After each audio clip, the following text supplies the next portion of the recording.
حتى اغسل رجليها. طبعا هذا واجب عليك. عادي. كلش طبيعي، عادي يعني. إذا زوجتك مريضة عادي تطبخ بدالها وتغسل المواعين؟ عادي، ما تتكبر مثلا. كلش عادي. بصراحة هي حتى لو مو مريض، نعم.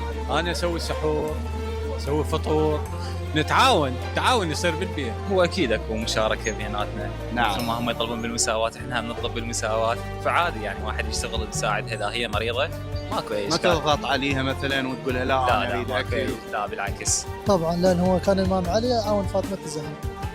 عادي. ماكو اشكال. شنو السبب؟ اصلا يعني؟ اليوم انا استخدم معي ما قبلك. ما شاء الله. اي والله. حتى اغسل رجليها.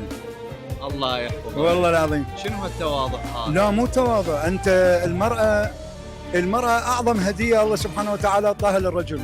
فعلا. اصلا انا زوجتي اقول هالبيت اسجله باسمك، تقول لي اذا اسجله باسمي يعني قدرك ينزل، فشلون ما اغسل رجلها؟ الله يحفظك. تحترمني لحد الان تقول لي جوارب البسك اياهن، اذا تتمرض ما خليها فوق راسي. لا والله خليها فوق راسي واتنومس بيها.